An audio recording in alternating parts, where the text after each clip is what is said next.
Hello again.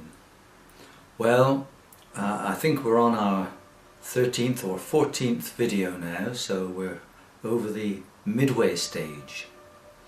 Now, last time we were talking about the mind being amazing and that it could take so much information as you wanted, but it couldn't keep that information unless you can make your neurons excited and get them to hold on to each other. Now, I want to tell you about a child who was brought up with a French mother and a Spanish father.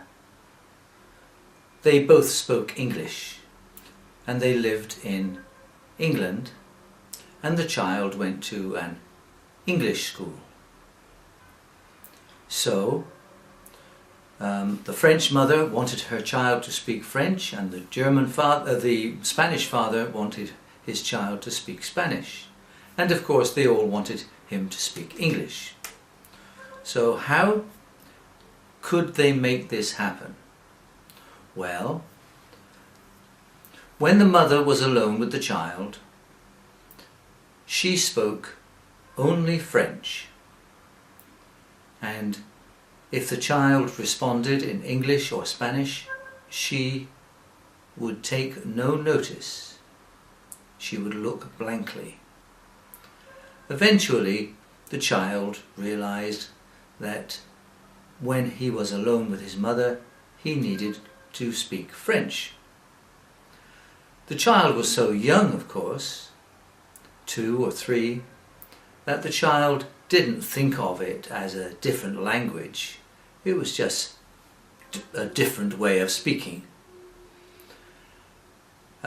He wasn't concerned whether it was French or Spanish or English or anything, because he was too young. The Spanish father did the same thing. But when they were together in the room, the Spanish father and the French mother and the child, they would only speak English, and they would only respond to the child if the child spoke English. Now, in this way, the child was brought up speaking 3 languages, just as easily as you and I were brought up speaking our own language. It wasn't hard for his brain. The child didn't stop sometimes and think, oh, what a nuisance, my mother's here, so now I've got to change the language from English to French.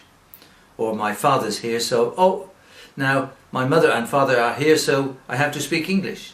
The child didn't think about this at all. His mind didn't think about this at all. It just needed to be done. His mind allowed the child to switch from one language to another language to another language, as easily as you and I can switch from describing red, yellow, blue. So, I've told you that story just to show you how easy it is for the mind to speak different languages. So your mind can also speak a different language, but you don't have as much time as the child did. But when the child heard French, he spoke French. When the child heard Spanish, he spoke Spanish. And of course, when they were all together, he spoke English. What do you think his mind was thinking? Do you think his mind was thinking, oh, French now, Spanish now, English now? No, his mind wasn't thinking that. In fact, his mind wasn't thinking at all about anything to do with languages. His mind didn't care what language was being spoken. Because if the father said, "Come here, son," or in Spanish, or the mother said, "Come here, son," in French, the meaning was exactly the same. So the mind did not distinguish between the two languages, it just accepted the meaning. On to the next video.